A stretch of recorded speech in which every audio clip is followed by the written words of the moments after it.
প্রিয় দর্শক, রাজনীতিতে এখন জামাত এবং এনসিপির মধ্যে একটা বিরোধ একদম স্পষ্ট হয়ে গেছে।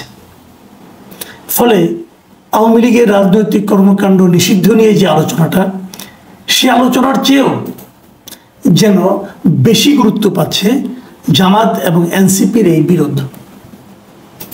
এবং এই বিরোধটা কি থেকে শুরু হলো সেটা আগে আমরা একটা আলোচনা করি। এটা শুরু কিন্তু ওই আওয়ামী লীগেরকে নিষিদ্ধ করার দাবিতে শাহবাগে যে সমাবেশটা হয়েছিল সেখান থেকে। সেই সমাবেশের 3টা স্লোগান এবং একটা ঘটনা, সেটা দিয়ে প্রথম শুরু। স্লোগান 3টা কি? সেখানে অনেক দলের লোকজন ছিল, জামাতের লোকজনও ছিল, ইসলামী আন্দোলনের লোকজন ছিল, আরও লেবার পার্টির মতো দলের লোকও ছিল, এনসিপি ছিল। সেখানে হঠাৎ করে একটা স্লোগান উঠে, 3টা স্লোগান উঠে। একটাতে বলা হয় গোলাম আজমের বাংলায় আওয়ামী লীগের ঠাঁই নাই, আরেকটা স্লোগান নিজামীর বাংলায় আওয়ামী লীগের ঠাঁই নাই, আরেকটা হলো সাইদির বাংলায় আওয়ামী লীগের ঠাঁই নাই। এই 3টা স্লোগান। এবং পাশাপাশি জাতীয় সঙ্গীত যখন গাওয়া হচ্ছিল তখন সেখানে কেউ কেউ বাধা দিচ্ছিল, জাতীয় সঙ্গীত গাইতে দিবে না। এই একটা ঘটনা। এইটা মিলে বিরোধটার আমি মনে করি সূত্রপাত। তার মানে ওখানে এই স্লোগানগুলি কে দিতে পারে? এই জামাতের লোক দিতে পারে, কারণ যে 3জন লোকের নাম উল্লেখ করা হয়েছে 3জনই জামাতের কেন্দ্রীয় নেতা। তাদের কাছ থেকে যেন স্লোগান এসেছে বলে ধারণা করা যায়। সেক্ষেত্রে এই স্লোগানগুলি নিয়ে যখন বিরোধ তৈরি হলো, সেই বিরোধে অনেকে মনে করতে শুরু করলো যে তাহলে কি জামাত এবং এনসিপি এক? জামাত যা ভাবে এনসিপিও কি তাই ভাবে? এরকম একটা ভাবনা সাধারণ মানুষের মধ্যে হতে পারে বিবেচনা করে আমার ধারণা এনসিপি দ্রুত বিষয়টাকে বিরোধের পর্যায়ে নিয়ে গেল। এবং এর সূত্রপাত হলো আমি মনে করি, যদিও তিনি এনসিপির নেতা নন, সরকারের উপদেষ্টা মিস্টার মাহফুজ আলম, তার একটা স্ট্যাটাসকে কেন্দ্র করে উনি প্রথমে স্ট্যাটাস লিখলেন। সেখানে উনি বললেন যে গণহত্যার সহযোগী হিসাবে অথবা গণহত্যাকারী হিসাবে অথবা গণহত্যার সঙ্গে সম্পৃক্ত থাকার কারণে 71-এ রাজাকাররা, যুদ্ধ অপরাধীরা যা করেছে, তাদের যারা সহযোগী ছিল, তাদের বিষয়টাও বাংলাদেশের রাজনীতিতে ক্লিয়ার করতে হবে। এই ধরনের উনি কথা বলেছেন। আমি ওরা যদি হুবহু পড়ে শুনে, তাহলে উনি কী লিখেছিলেন? উনি লিখেছিলেন যে 71-এর প্রশ্নে মীমাংসা করতেই হবে, যুদ্ধ অপরাধের সহযোগীদের ক্ষমা চাইতে হবে, বাংলাদেশের রাজনীতি করতে হলে পাকিস্তান পন্থা বাদ দিতে হবে, পাকিস্তান এদেশে গণহত্যা চালিয়েছিল। আরেকটি জায়গায় উনি লিখেছেন যে ইনিয়ে বিনিয়ে গণহত্যার পক্ষে বয়ান উৎপাদন বন্ধ করতে হবে, জুলাইয়ের শক্তির মধ্যে ঢুকে স্যাবোটাজ বন্ধ করতে হবে। ওই যে স্লোগান, ওটাকে উনি জুলাইয়ের শক্তির মধ্যে ঢুকে স্যাবোটাজের সঙ্গে তুলনা করেছেন। সন্দেহ নেই জামাত খেপে গেছে এবং ইসলামী শিবির এবং জামাতের বেশ কিছু লোকজন এই স্ট্যাটাসকে কেন্দ্র করে, সেই স্ট্যাটাসের মধ্যে তীব্র ভাষায় মাহফুজ আলমের সমালোচনা করে তারা নানা রকম কমেন্ট করেছে।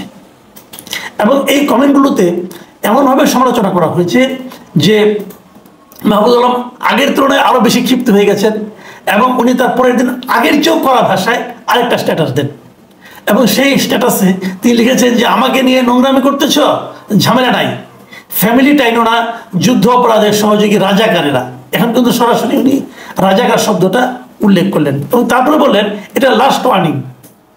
এবং তারপর বললেন যে আর যে চুপা শিবিররা এই সরকারের পথ বাগাইছো আর বিভিন্ন সুশীল ব্যানার খুলে পাকিস্তান পন্থা জারি রাখছো, তোমাদের পূর্বপুরুষ রাজাকার আর দালালদের তুলনায় আরো অধিক ভুগবা। তার মানে উনি কিন্তু সরাসরি শিবিরকে অ্যাটাক করেছেন, জামাতকে অ্যাটাক করেছেন। আগের বার কিন্তু রাগ ঢাক ছিল, রেগে গেলে যা হয় আর কি। মাহফুজ আলমের এমন তীব্র আক্রমণে জামাতি বা চুপ থাকবে কেন? তাদেরও কিন্তু প্রতিক্রিয়া আমরা সোশ্যাল মিডিয়ায় দেখতে পেলাম। জামাতের প্রচার সম্পাদক এবং জুলাই আন্দোলনের অন্যতম নেতা ছিলেন যিনি সাদিক কাইয়ুম, তিনি ফেসবুকে মাহফুজ আলমকে সরাসরি যে মানসিকভাবে অসুস্থ বলে উল্লেখ করলেন। এবং উনি যখন করেছেন তখন ওনার যারা কর্মী বাহিনী আছে তারা আরও দ্বিগুণ উৎসাহে একই ধরনের নানা ধরনের অশ্লীল মন্তব্য মাহফুজ আলম সম্পর্কে করা আরম্ভ করলো। এর মধ্যে আবার একদল লোক একটা গরুর নাম মাহফুজ রেখে সেটাকে আবার জবাই করে আনন্দ উল্লাস করে ভুরি ভোজ করে ফেললো। মানে মোটামুটি আক্রমণ প্রতি আক্রমণ অশ্লীলতার পর্যায়ে কিন্তু যাওয়া শুরু করলো। এ সময় ছাত্র শিবিরের যে সেক্রেটারি নুরুল ইসলাম সাদ্দাম তিনি একটা প্রতিক্রিয়ায় বললেন যে উদ্দেশ্যমূলক মন্তব্য করে মাহফুজ আলম নাকি উপদেষ্টা হিসেবে শপথ ভঙ্গ করেছেন। কি শপথ ভঙ্গ করেছেন? যে ওনারা শপথ নেওয়ার সময় বলেন যে রাগ বা বিরাগের বশবর্তী হয়ে কাউকে হুমকি দিবে না, এরকম করবে না। তো উনি যেটা বলেছেন তাদেরকে হুমকি পড়েছে। হুমকিটা কার প্রতি পড়েছে? রাজাকারদের প্রতি এবং শিবিরদের প্রতি। তো রাজাকাররা কারা বুঝতে পারলাম না, যাই হোক উনি বলেছেন। এদিকে জামাতে ইসলামের কেন্দ্রীয় সহকারী সেক্রেটারি জেনারেল এবং সাবেক এমপিও ছিলেন উনি, এইচ.এম. হামিদুর রহমান আজাদ, তিনি একটা মন্তব্য করলেন। তার মন্তব্যটা হলো যে স্বপ্ন নিয়ে ছাত্র জনতা যুদ্ধ শুরু করছিল সেই যুদ্ধ এখনো শেষ হয়নি। এরকম পর্যায়ে পুরনো কাসন্দি বিভাজনমূলক কথা জাতির আশা আকাঙ্ক্ষার পরিপন্থী। এসব কথা দেশের মানুষ অনেক আগেই প্রত্যাখ্যান করেছে। এটা কিন্তু গুরুত্বপূর্ণ কথা। মানে উনি বলতে চাচ্ছেন যে ৭১-এর মুক্তিযুদ্ধের যারা যুদ্ধ অপরাধী অথবা যারা ৭১-এ যারা মুক্তিযুদ্ধকে অস্বীকার করেছিল, যারা বাংলাদেশকে অস্বীকার করেছিল, এই জামাতে ইসলামের তখনকার যে রাজনৈতিক সিদ্ধান্ত, এই সিদ্ধান্ত নিয়ে কথা বলাটা কোনো প্রয়োজন নাই। এটা পুরানো কাসন্দি এবং এসব কথাই দেশের মানুষটাকে অনেক আগেই প্রত্যাখ্যান করছে। তার মানে মাহফুজ আলম যে কথা বলছেন এই কথাকে জামাত তো বটে, জামাতের দাবি অনুযায়ী দেশের মানুষ জনগণনাকে প্রত্যাখ্যান করেছে। কিন্তু এনসিপিতে কিন্তু মাহফুজ আলম কেউ না, মাথায় রাখবেন, এনসিপিতে কিন্তু মাহফুজ আলম কেউ না। তো এনসিপির পক্ষ থেকে আবার 2 দফায় প্রতিবাদ আমরা দেখতে পেলাম। মাহফুজ আলম এই প্রথম স্ট্যাটাসটা দিয়েছিলেন 11 তারিখে, 11 মে।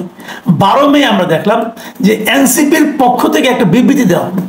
সেই বিবৃতিতে তারা বলল যে ৭১ সালের এই জনপদের মানুষের জনযুদ্ধের বিরুদ্ধে যারা অবস্থান নিয়েছিল জাতির সামনে তারা তাদের রাজনৈতিক অবস্থান সুস্পষ্টভাবে ব্যাখ্যা করবে, এই ধরনের প্রত্যাশা এনসিপি করে। তার মানে তারা স্পষ্টভাবে বলতে চাইল জামাত ৭১ সালে এই জনপদের মানুষের যে জনযুদ্ধ মানে মুক্তিযুদ্ধ তার বিরুদ্ধে অবস্থান নিয়েছিল এবং তারা সেটা নিয়েছিল তাদেরকে এটা এখন ক্লিয়ার করতে হবে। ক্লিয়ার করা মানে কি? ক্ষমা চাইতে হবে, না হলে কি হবে সেটা ব্যাখ্যা করেনি। আবার পরের দিন মানে আজকে 13 তারিখে তাদের আরেকজন কেন্দ্রীয় নেতা যে যুগ্ম মুখ্য সমন্বয়ক মিস্টার নাসিরউদ্দিন পাটোয়ারি, তিনিও কিন্তু একই কথা বলেছেন। তিনি ওই ঘটনাকে উল্লেখ করে বলেছেন যে দেশে জাতীয় সঙ্গীতকে অবমাননা ও ৭১-কে উপেক্ষাকারীদের রাজনীতি বুমেরাং হবে। এনসিপি এই 2 বিষয়ে কাউকে ছাড় দেবে না। এখন তার মানে জামাতের এই যে স্ট্যান্ড এটাকে এনসিপি কিন্তু ছাড় দেবে না। এই যে সরাসরি মুখোমুখি দাঁড়ানো, এটা কেন? এটা নিয়ে অনেকেই বলছেন। এতদিন কিন্তু এটা নিয়ে কোনো বিরোধ হয়নি। শিবিরের সঙ্গে কাঁধে কাঁধ মিলিয়ে তো এনসিপি ছাত্ররা আন্দোলন করেছে, ক্ষমতা থেকে হাসিনাকে সরিয়েছে। এখন তারা বিভেদ তাদের মধ্যে দেখা দিচ্ছে কেন? এখন তারা পরস্পরের সঙ্গে মুখোমুখি অবস্থানে চলে আসছে কেন? এটাই হলো মূল আলোচনার বিষয়। এই আলোচনা একটু বড়, আমার ধারণা এটা নিয়ে আমি পরে আরেকদিন আলোচনা করব। কেবল এটুকু বলে রাখি আপনাদের, এই বিভেদের মূল কারণ কিন্তু কোনো আদর্শ নয়। এর মূল কারণ হলো যে পার্থিব কিছু স্বার্থ।